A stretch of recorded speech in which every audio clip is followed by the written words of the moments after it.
last change was I received it also with a different attitude, So I just it was time for me to kind of um, uh, look into alternatives, not because of the fact that I didn't like what I'm doing in healthcare, because I've been in healthcare almost all my adult life, but Mhm. it's just the fact that sometimes it's time to go to to bigger things. And if you notice from the prior jobs before, whether I was at Stanford University or Chicago, or when I worked with Pro or Dignity, they were all Mhm. big organizations. I mean, I had tons of people that either worked with me or reported to me Mhm. in a different capacity. So with this one is a little bit smaller to to what I normally do, but also the responsibility was very expanded. Yeah.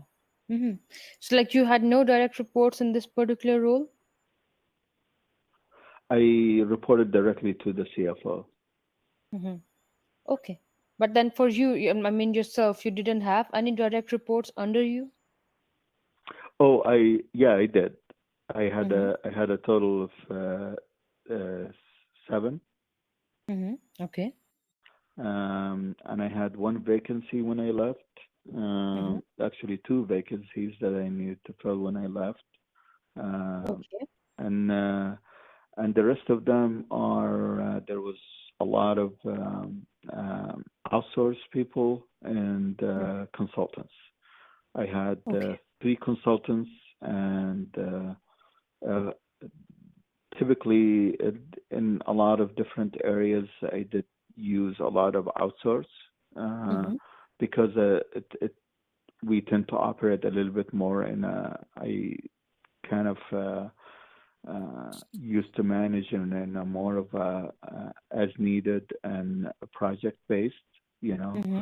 So if Okay. there is a project and I realize that the skill is above whatever the above the people that are keeping the lights on and handling the day-to-day operation, I've always either hired consultants or did outsourcing for these deals. Okay. Um, in some other capacities, like uh, if it comes to like networking, infrastructure, stuff like that, depending on what the work is, there is some Mm-hmm. work because USPI had their own leverage team that used to be Okay. at at the corporate office, and I Mm-hmm. used to have a dotted line, uh, basically direct communication to these vice presidents Mm-hmm. at the corporate office.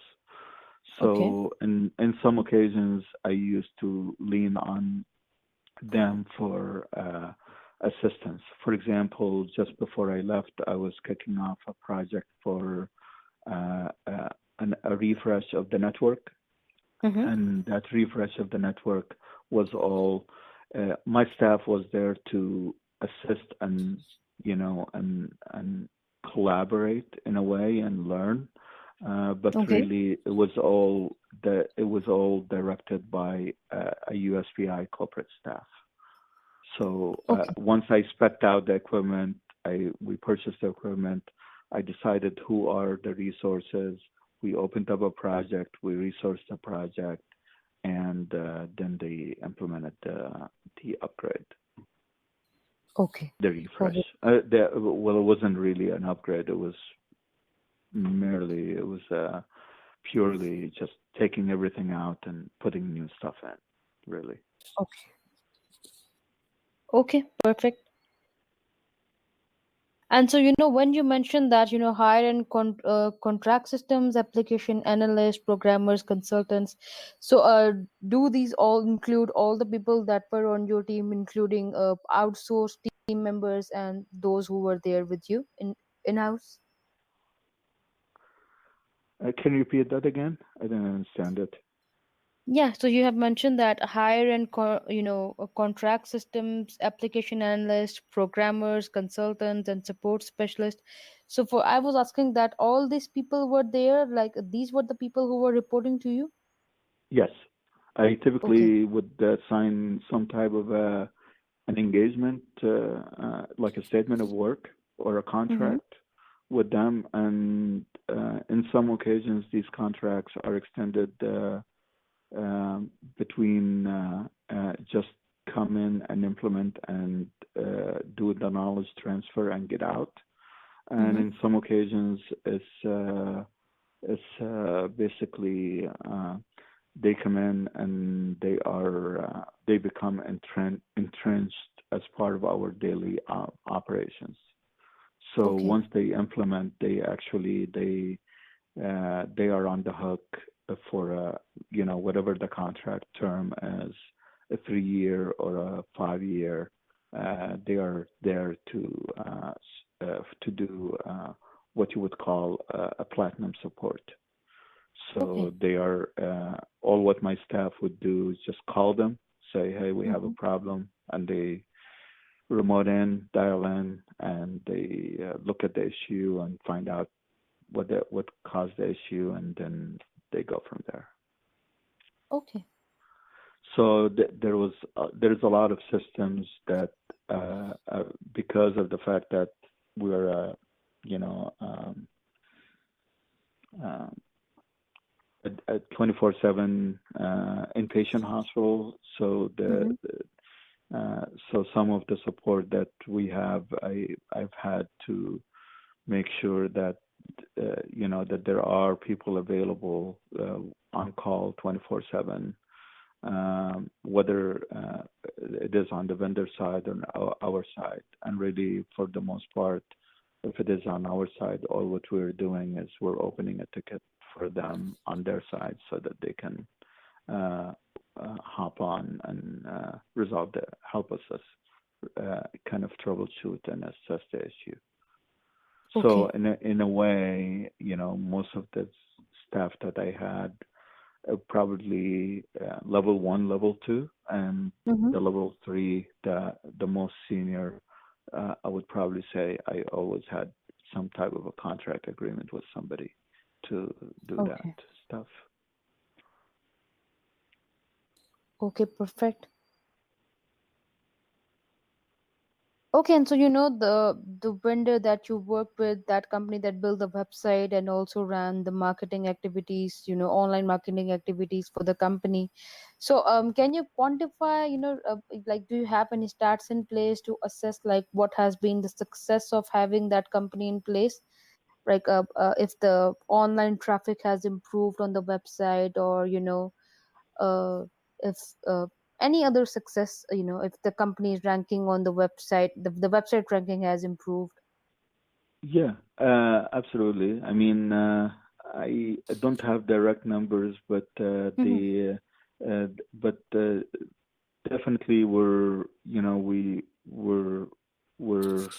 I can talk to I can see if I can talk to the J2 Media and see if they can give me some numbers. But for the longest time, we were, basically the most, we were popping up as the always as the number one search in Hmm. whenever it comes to orthopedic and spine. So Okay, nice. Okay. um, there was quite a bit of our patients that were using the website to register for the classes because they had multiple ways to register. They can call, they can email the educator directly, or they can register online. Mm-hmm. Okay. But the website was very well visited. Um, we were in the process of changing some things on it, but that came with the new leadership. Every time new leadership comes in, they want new different features and things, and Mm-hmm. or maybe they don't like the specific graphics or the way it looks or something Yeah. like that. So A lot of times we just need to go through that whole refresh process, but but typically these are a combination of multiple meetings with the multiple departments just so that everybody will understand what the website is doing right now and how do you want to change it. Okay, great. But we've automated stuff also, like for physicians credentialing. Mm-hmm. New physicians, they can go on there, and if we have any new bylaws, any new forms that they need to acknowledge, there's multiple also links from our website. And I don't know if you visited our website. It's Yeah, I did. www.oasishospital.com. Yeah. Yeah, I did. I think, yeah, I even have it open in front of me.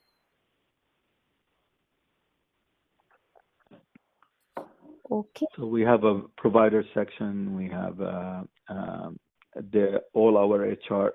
Even though the positions that are open, they're listed there.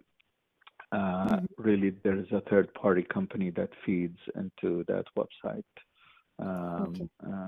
to basically do all of the postings and the applications and accepts and also once the application an applicant uploads a resume or a CSV. Uh-huh. Okay. Okay, great.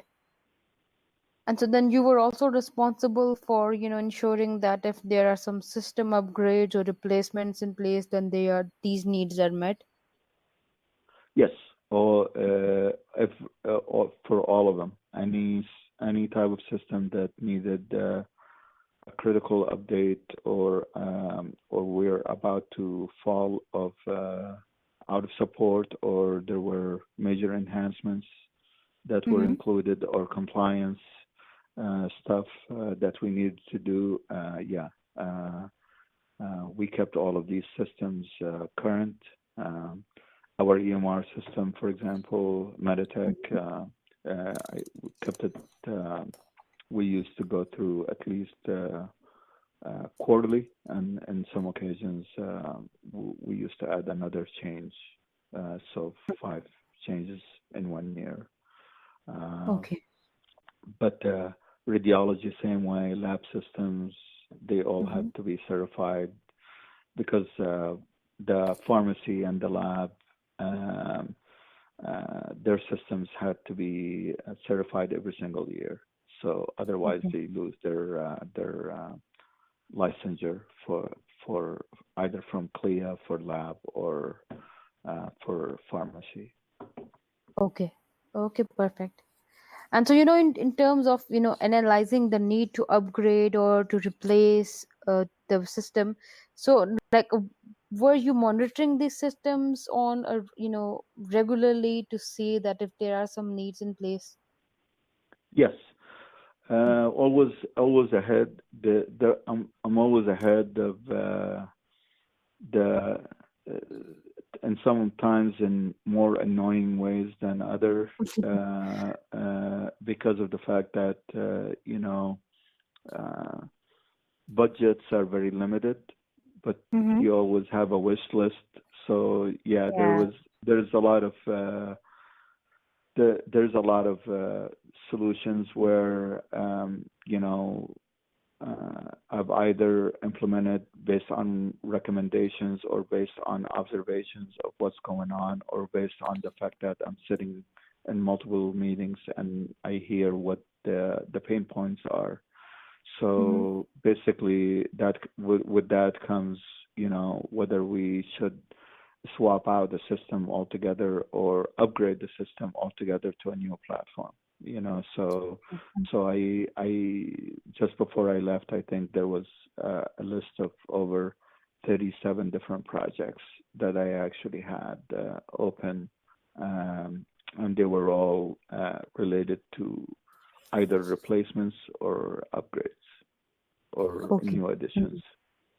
Great.